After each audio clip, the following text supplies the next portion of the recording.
السلام علیکم ورحمۃ اللہ وبرکاتہ ان الحمد للہ والصلاة والسلام علی سید الانبیاء وعلی آلہ وصحبہ اجمعین اما بعد فاعوذ باللہ من الشیطان الرجیم بسم اللہ الرحمن الرحیم انشاءاللہ الرحمن آج کے اس لیسن میں سورۃ آل عمران آیت 165 کا ترجمہ اور معنی کی مختصر سی وضاحت ہم پڑھتے ہیں اللہ کے حکم سے۔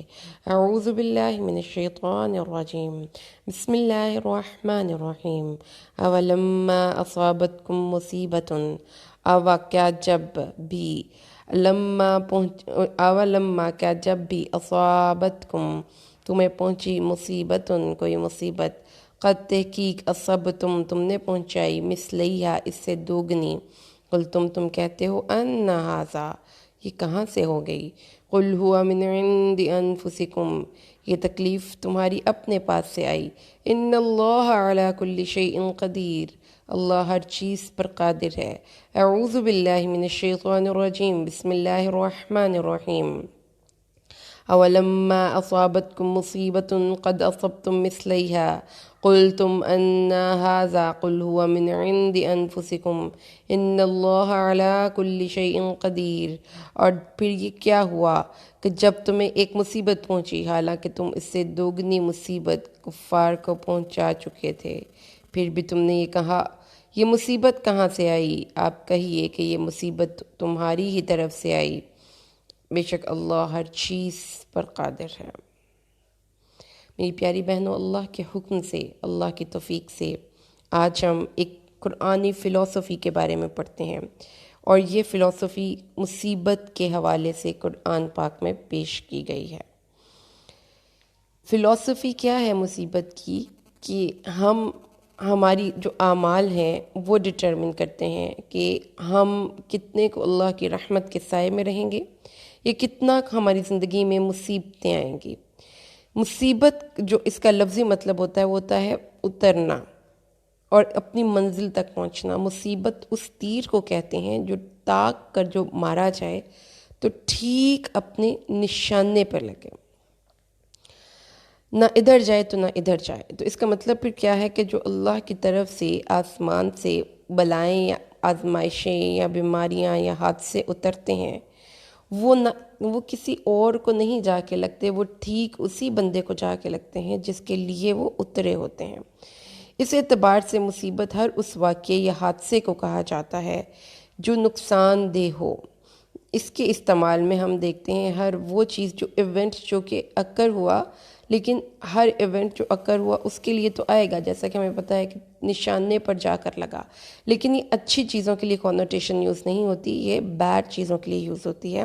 یعنی ہر وہ حادثہ یا نقصان جو ضرر رساں ہو، جو آپ کے لیے پرابلم کرے، آپ کے لیے نقصان کا باعث ہو، آپ کو اداس کرے، آپ کو پریشان کرے۔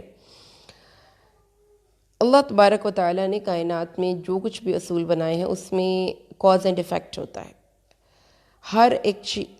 ہر چیز آپ جو کام کریں گے کاز تو اس کے ساتھ ہی اس کا ایفیکٹ۔ تو اللہ تعالیٰ نے کائنات میں یہ نہیں کہا کہ آپ جو مرضی کریں آپ کو آپ کی مرضی کے ریزلٹس ملیں گے، because you are the part of some certain communities and you follow profit. یہ سوچ غلط ہے، اس کو ذہن سے نکالیں۔ آپ جب اس دنیا میں آئے ہیں تو اللہ تبارک و تعالیٰ نے اصول رکھے، نیکی کے راستے پر چلیں گے تو اس کے خوشگوار نتائج نکلیں گے، گڈ ریزلٹس آئیں گے، برائی کے راستے پر چلیں گے نقصان اٹھائیں گے اور ریزلٹس بیڈ آئیں گے۔ اللہ کے اس قانون کی خلاف ورزی کا نتیجہ ہمیشہ نقصان ہوتا ہے، اس کو عام اصطلاح میں مصیبت کہتے ہیں۔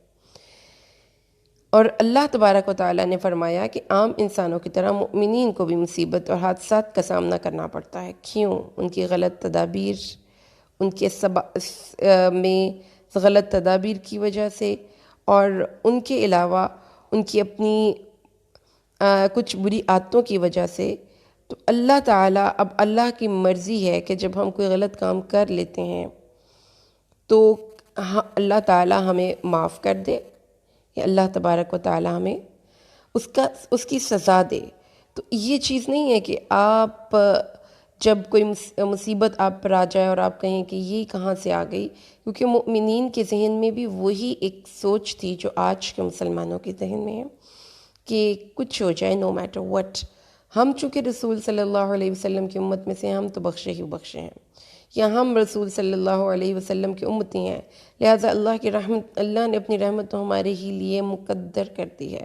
یہی ایک سوچ اس وقت کے مسلمانوں کی تھی، لہٰذا جب ان کو غزوہ احد میں شکست ہوئی تو اللہ تعالیٰ تو وہ آپس میں چیمگوئیاں کرنے لگے، باتیں کرنے لگے، اس میں مسلمان بھی شامل تھے، اس میں منافق بھی شامل تھے، اور وہ کہنے لگے یہ کہاں سے آ گئی، ہمارے درمیان میں تو رسول تھے، ہم سے تو مدد اور نصرت کا وعدہ کیا گیا تھا، ہم تو حق پہ تھے، یہ تکلیف کہاں سے آ گئی؟ کیونکہ انسان کی نیچر ہے، وہ سہل پسند ہے، وہ تکلیف برداشت نہیں کر سکتا۔ تو اللہ نے جواب بھیجا آسمانوں سے۔ یہ اتنی امپورٹنٹ چیز تھی کہ جس پر ڈسکس کیا جانا ضروری تھا کہ اپنی سوچوں پہ کام کیجئے، اپنی سوچوں کو ریکٹیفائی کیجئے، اس کی اصلاح کیجئے، اور وہ کیا ہے، اس کو یہ تکلیفیں اللہ کی طرف سے آسمان سے اترنے والے وہ ایک ایسے امر ہے اللہ کا جو پہنچتا اسی شخص کو ہے جو کہ جس کے لیے وہ مقدر کر دیا جاتا ہے، اور اس کی جو سب سے بڑی وجہ ہے وہ ہے ہمارے اپنے اعمال۔ تو اللہ فرماتا ہے وَكَيْفَ إِذَا أَصَابَتْهُمْ مُصِيبَةٌ بِمَا قَدَّمَتْ أَيْدِيهِمْ، وہ جب کوئی مصیبت پہنچتی ہے ان کے اپنے ہاتھوں کی کمائی کی وجہ سے، پرپورشن بھی ایگزیکٹ وہی ہوتا ہے، جو برا آپ نے کیا مائکروسکوپک اس کا ویٹیج ہے، اس کو مائکروسکوپک ویٹیج میں ہی آپ کے اللہ تعالیٰ پہنچائے گا، اور اگر آپ نے ہیوج کیا ہے لائک ماؤنٹنس، تو اس کی پورے کا پورا ایگزیکٹ ویٹ اللہ کے پاس ہے۔ تو اللہ تعالیٰ نے قرآن پاک میں ایک اور مقام پر فرمایا وَمَن يَعْمَلْ مِثْقَالَ ذَرَّةٍ شَرًّا يَرَهُ، ایک مائکروسکوپک چیز بھی برائی ہے تو وہ ایسا نہ سوچے کہ یہ کیا مجھے نقصان پہنچا سکتی ہے، قیامت والے دن وہ اتنی سی بھی برائی کو دیکھے گا۔ اللہ تعالیٰ نے قرآن پاک میں یہ بتایا ہے وَإِنِ احْكُم بَيْنَهُم بِمَا أَنزَلَ اللَّهُ وَلَا تَتَّبِعْ أَهْوَاءَهُمْ وَاحْذَرْهُمْ إِن يَفْتِنُونَكَ عَن بَعْضِ مَا أَنزَلَ اللَّهُ إِلَيْكَ فَإِن تَوَلَّوْا فَاعْلَمْ أَنَّمَا يُرِيدُ اللَّهُ أَن يُصِيبَهُم بِبَعْضِ ذُنُوبِهِمْ وَإِنَّ كَثِيرًا مِّنَ النَّاسِ لَفَاسِقُونَ۔ اے رسول صلی اللہ علیہ وسلم، ان کے درمیان اس چیز کے مطابق فیصلے کیجئے جو اللہ نے نازل کیا، اور ان کی خواہشوں کے پیچھے مت چلیے، ان سے ہوشیار رہیے، ایسا نہ ہو کہ آپ کو بھی وہ فتنے میں ڈال دیں اس چیز کے بارے میں جو اللہ نے آپ پر نازل کی۔ بس اگر وہ آپ کی بات نہیں مانتے تو جان لیجئے اللہ ارادہ کرتا ہے کہ ان کے بعض گناہوں کی وجہ سے ان کو تکلیف پہنچائے، اور بے شک اکثر لوگ فاسق ہیں، حدیں توڑنے والے ہیں۔ تو اس آیت کے اس حصے سے آپ کو کیا سمجھ میں آئی؟ اس آیت کے اس حصے سے ہمیں سمجھ میں یہ آئی کہ وعظ و نصیحت ان بندوں کے دلوں پر اثر نہیں کرے گی جو منافقین ہیں، جو کفار ہیں۔ اے نبی، آپ ان کے بارے میں جتنا مرضی کنسرنز شو کریں، آپ ان کے بارے میں جتنی مرضی دعائیں کریں، ان کے لیے استغفار کی دعائیں کریں، ان کو ہدایت نہیں مل سکتی۔ یہ ہدایت کا نور کیوں نہیں مل سکتا؟ ان کے اپنے کام ہیں۔ تو جو ایک اپرچونٹی کا ملنے کے بعد آپ اس کے یو ٹرن ڈیف ایئر ٹو، آپ کو قرآن پڑھنے کا، آپ کو قرآن پڑھانے کا، آپ کو اللہ کی کتاب کے ساتھ جڑنے کا ایک موقع ملے، اور آپ اس موقع کو چھوڑ دیں، لیو کر دیں، یا آپ سمجھیں کہ یہ کون سی ایسی اہم بات ہے، تو دل کے اندر یہ چیز کا آنا یہ بھی آپ کے گناہوں کی وجہ سے ہے۔ آپ اگر ہر وقت ٹک ٹاک دیکھتے ہیں، آپ اگر ہر وقت اپنی ڈراماز دیکھتے ہیں، موویز دیکھتے ہیں، آپ کارٹون سیریز دیکھتے ہیں، آپ کے دل کے اندر یہ ایک برائی ہے نا، اللہ نے منع کیا ہوا ہے کہ ہم نے لغویات سے اپنے آپ کو بچانا ہے۔ ہم لغویات میں پڑھتے ہیں تو ہم کہتے ہیں اس کا نقصان کیا ہے؟ اس کا نقصان یہ ہے کہ عبادت کی لذت چاہتی ہے، پھر آپ کو ان چیزوں میں دل نہیں لگتا۔ تو اللہ نے بھی اپنے نبی کو یہ بات سمجھائی ہے کہ اگر آپ ان کے لیے دعا بھی کریں گے، ان کو سمجھائیں گے بھی، لیکن وہ آپ کے راستے کو نہیں آئیں گے۔ کیوں؟ اللہ نے ارادہ یہ کیا کہ ان کے گناہوں کی وجہ سے، ان کے بعض گناہوں کی وجہ سے ان سے نیکی کے ان مواقعوں کو چھین لیا جائے، کیونکہ اکثر لوگ فاسق ہیں۔ تو یہ اللہ تعالیٰ کی مرضی ہے، آپ کو سزا دے کر معاف کرے، آپ کو بغیر سزا دیے معاف کرے، لیکن جب آپ ایک غلط کام کریں گے تو آپ کو اس کی کانسیکوینسز تو برداشت کرنے پڑیں گے. اولم یہد للذین یرثون الارض من بعد اہلها ان لو نشاء اصبناہم بذنوبہم، اگر کیا نہیں جو پہلی قوموں کی تباہی. Go and look for history. It's not history, it's his story and it's her story and it is your story. دنیا میں جو اصول چل رہے ہیں وہ آپ کو ہسٹری سے پتہ چلیں گے. ہسٹری کیا ہے؟ قوموں کو دیکھو اور پھر یہ دیکھو کہ جب کسی نے گناہ کیا تو اس کی پاداش میں اس کو اصبناہم، ہم نے آسمان سے ایک ایسا عذاب بھیجا جو ٹھیک ٹھیک تیر کی طرح جا کے تاک کے نشانے پہ لگا، وہ چوکا نہیں. اللہ تعالیٰ فَأَصَابَهُمْ سَيِّئَاتِ مَا عَمِلُوا وَحَاقَ بِهِمْ مَا كَانُوا يَسْتَهْزِئُونَ. قوموں کی عذاب کی کہانیاں پڑھو اور پھر یہ دیکھو کہ جو عمل کرتے تھے اس کے نتیجے کے طور پر ان کو کیا پہنچا. وہ جو مذاق اڑایا کرتے تھے اللہ کے احکامات کا، تو کیسے ان کی زبانوں کو اللہ نے بند کیا. جو زبان درازیاں کرتے تھے اور جو کہتے تھے کہ کیا ہو گیا، لاؤ نا عذاب، دکھاؤ تو صحیح، عذاب تو آنا تھا، آج تو عذاب نہ آیا. اللہ فرماتے ہیں فَأَصَابَهُمْ سَيِّئَاتُ مَا عَمِلُوا، جو عمل انہوں نے کیا اس کی برائی کے consequences they have to bear. انسان کی زندگی میں اللہ کی نافرمانیاں آپ کی زندگی میں پریشانیاں لاتی ہیں. یہ بات کو سمجھ لیجئے. اللہ تعالیٰ نے فرمایا ہے وَلَوْلَا أَن تُصِيبَهُم مُّصِيبَةٌ بِمَا قَدَّمَتْ أَيْدِيهِمْ. کیوں ایسا کیوں نہ ہوا کہ جب ان کو کوئی مصیبت پہنچی ان اعمال کی وجہ سے جو انہوں نے خود اپنے ہاتھوں سے آگے بھیجے. فَيَقُولُوا رَبَّنَا لَوْلَا أَرْسَلْتَ إِلَيْنَا رَسُولًا فَنَتَّبِعَ آيَاتِكَ وَنَكُونَ مِنَ الْمُؤْمِنِينَ. وہ ہمیں یہ کہتے اگر ہم نے رسول بھیج کر حجت تمام کی، اگر ایسا نہ ہوتا تو مصیبت کے آنے کے بعد پھر ان کی زبانیں چلتیں، اللہ تو نے رسول بھیج کر ہمیں کیوں نہ حق اور باطل کے درمیان فرق کرنا سکھایا. اس لیے میری پیاری بہنوں، اللہ تعالیٰ نے ایک اٹل اصول بتا دیا. ظاہر الفساد فی البر والبحر بما کسبت ایدی الناس ولیذیقہم بعض الذی عملوا لعلہم یرجعون. دنیا میں خشکی میں تری میں فساد ہو گیا، چیزیں بگاڑ کا شکار ہو گئیں. گھروں میں آپ اپنی فضاؤں میں دیکھ لیں، آپ اپنے سمندروں میں دیکھ لیں، آپ اپنی لینڈ پہ دیکھ لیں، فساد ہو گیا، کرپشن ہو گئی. کیا ہو گیا؟ پولوشن ہو گئی. کیوں؟ بما کسبت ایدی الناس، جو انسانوں نے کمایا. یہ کووڈ کیا ہے؟ یہ انسانوں کی کمائی ہے. اللہ تبارک و تعالیٰ نے یہ بات ہمیں سمجھائی اور بڑے واضح احکامات کے ساتھ سمجھائی. تو اس لیے اس چیز کو سمجھیے. رسول صلی اللہ علیہ وسلم نے کیا بات ہمیں سمجھائی ہے؟ اللہ تبارک و تعالیٰ کے نبی نے یہ بات ہمیں سمجھائی، مصیبت ہمارے اعمال کی وجہ سے ہے.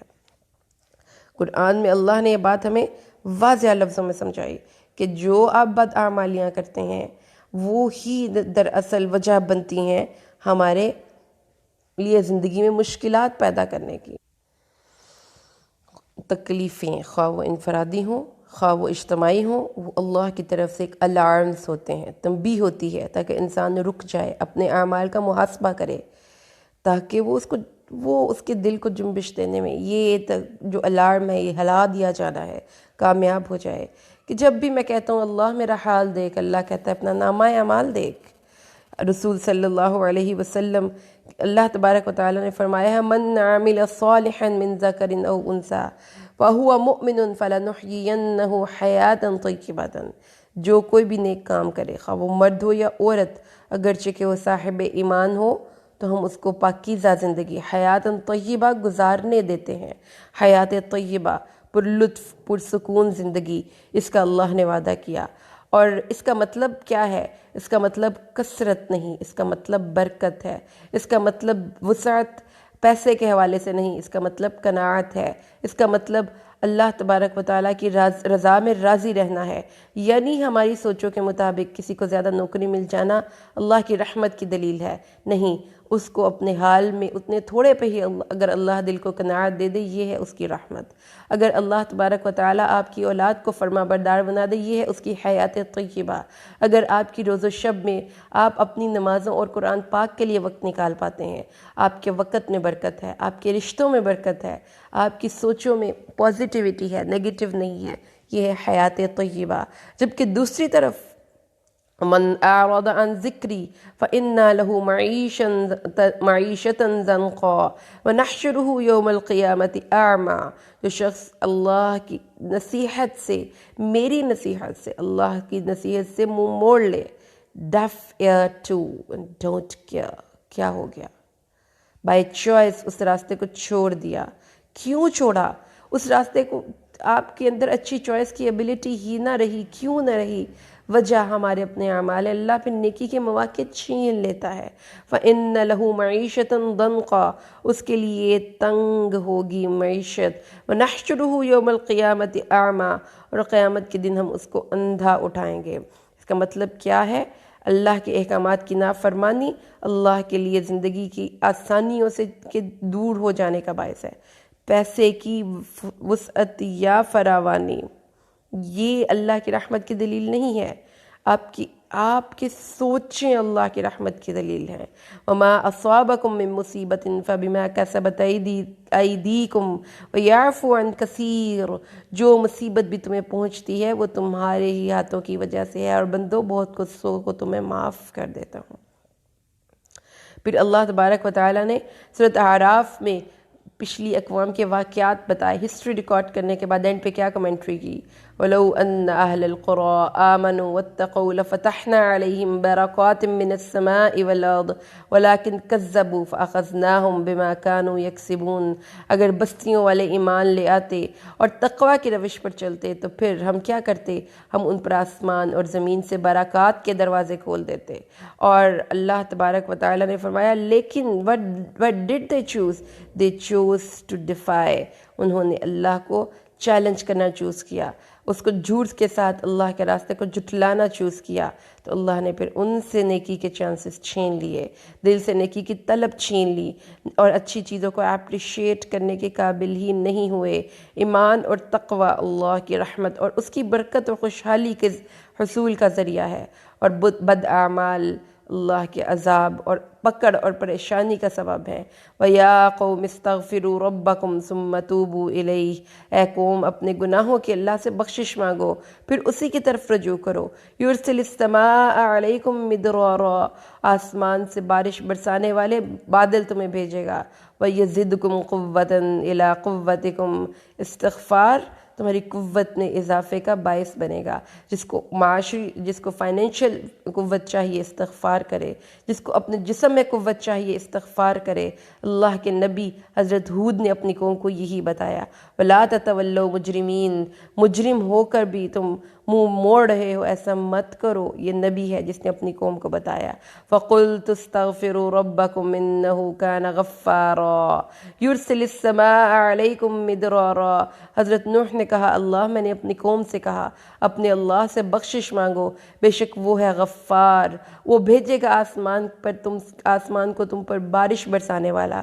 وَيُمْدِدُكُمْ بِأَمْوَالٍ وَبَنِينَ وَيَجْعَلْ لَكُمْ جَنَّاتٍ وَيَجْعَلْ لَكُمْ أَنْهَارًا، تمہیں بیٹوں سے مدد دے گا۔ اللہ کی مدد، اللہ چاہیے تو استغفار کریں، اپنے گناہوں سے اللہ کی معافی مانگیں، اور وہ تمہیں بیٹوں سے قوت دے گا اور مال سے قوت دے گا، اور تمہارے لیے جنات پیدا کرے گا، اور تمہیں نہریں جاری کر دے گا۔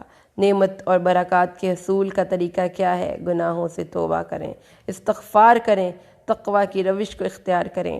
اور جب اللہ تبارک و تعالیٰ نے فرمایا مَن يَتَّقِ اللَّهَ يَجْعَلْ لَهُ مَخْرَجًا وَيَرْزُقْهُ مِنْ حَيْثُ لَا يَحْتَسِبُهُ، اور جو کچھ اللہ سے ڈرتا ہے اللہ اس کے لیے ہر تنگی سے آسانی کا راستہ تلاش کر دیتا ہے، اور اس کو وہاں سے رزق دیتا ہے جہاں سے اس کو گمان بھی نہیں ہوتا۔ ایک اور آیت سنیے، ضرب اللہ مثلا قریۃ کانت آمنۃ مطمئنہ یأتیہا رزقہا رغدا من کل مکان فکفرت بانعم اللہ فاذاقہا اللہ لباس الجوع والخوف بما كانوا یصنعون۔ اللہ نے ایک بستی کی مثال پیش کی جو چین اور امن سے زندگی گزار رہے تھے۔ میری پیاری بہنوں، پھر کیا ہوا؟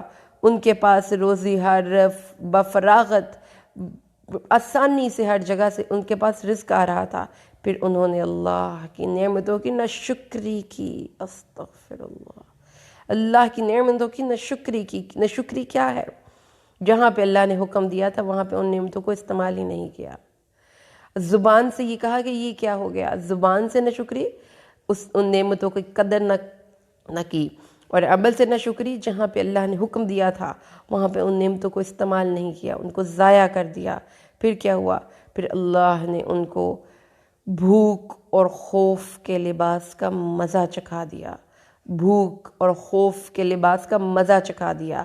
یہ آج کی کووڈ کی سچویشن، پوری دنیا میں لاک ڈاؤن، بھوک اور خوف، بیماری کا خوف، دشمن کا خوف، حادثوں کا خوف۔ اللہ اکبر! اس آیت میں ایک آئینہ ہے ہر بستی اور ہر ملک کے اندرونی حالات کے بارے میں، ایک لفظ میں ایسی زبردست کمنٹری کر دی گئی۔ آپ حادثات کو، پریشانیوں کو ظاہری اسباب کے ساتھ جوڑتے ہیں، ان کو ان اسباب کے ساتھ جوڑیے۔ گناہ اللہ کی رحمت سے دوری کا ذریعہ ہے۔ بے حیائی کسی قوم سے، رسول صلی اللہ علیہ وسلم نے فرمایا ہے اس وقت کیا حال ہوگا جب 5 چیزیں تم میں پیدا ہو جائیں گی، اور میں اللہ کی پناہ مانگتا ہوں کہ وہ 5 چیزیں تم میں پیدا ہوں یا تم ان کو پاؤ۔ نمبر 1، بے حیائی، جسے کسی قوم میں علانیہ کیا جاتا ہو تو اس قوم میں طاعون اور وہ بیماریاں پیدا ہوتی ہیں جو ان سے پہلوں میں نہیں تھیں۔ نمبر 2، جو قوم زکوٰۃ کو روکتی ہے، آسمان سے بارش رک جاتی ہے، اور اگر جانور نہ ہوتے تو ان پر بارش برستی ہی نہ۔ نمبر 3، جو قوم ناپ اور تول میں کمی کرتی ہے، وہ قحط سالی اور رزق کی تنگی اور بادشاہوں کے ظلم کا شکار ہو جاتی ہے۔ نمبر 4، جب عمراء اللہ کے نازل کردہ احکامات کے بغیر فیصلے کرتے ہیں تو ان پر دشمن مسلط ہو جاتا ہے جو ان کی بعض چیزوں کو چھین لیتا ہے۔ نمبر 5، جب اللہ کی کتاب اور نبی کریم صلی اللہ علیہ وسلم کی سنت کو چھوڑا جاتا ہے تو اللہ آپس میں ان کے جھگڑے پیدا کر دیتا ہے۔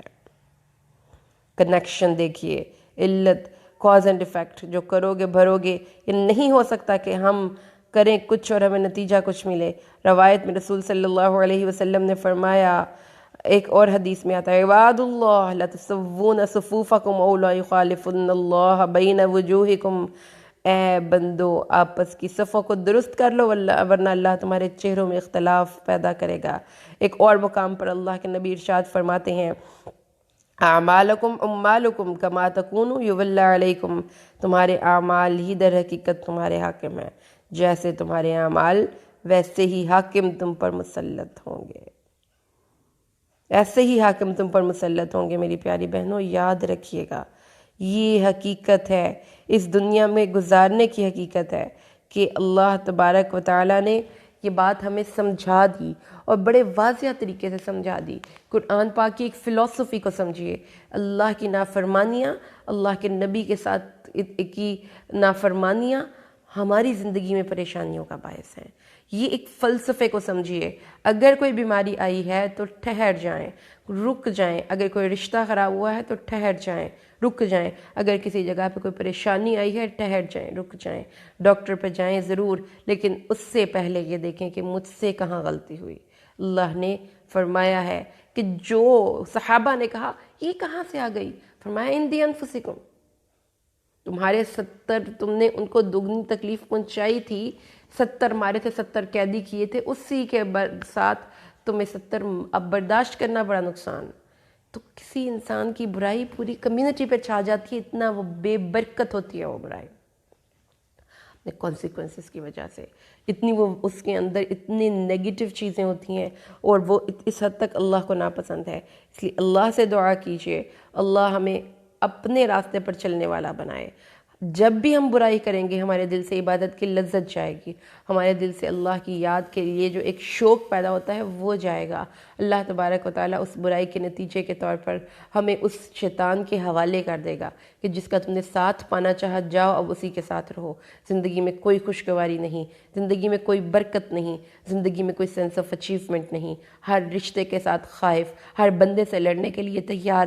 ایسے ہیں وہ لوگ جو اللہ کے جو برائی کر کر کے اپنے دل کو کالا سیاہ کر چکے ہیں۔ اللہ سے دعا کیجئے اللہ ہمیں اس رمضان میں اپنے اعمال کی اصلاح کی توفیق دے اور ہم واپس اسی اللہ کے ساتھ جڑ جائیں، اسی کے ساتھ، کیونکہ اسی میں نجات ہے۔ اللہ سے دعا ہے اللہ میں قرآن کو سمجھ کر پڑھنے کی توفیق نصیب فرمائے، آمین۔ بارک اللہ لی ولکم فی القرآن الحکیم ونفعنی ایاکم بالآیات والذکر الحکیم۔ السلام علیکم ورحمۃ اللہ وبرکاتہ۔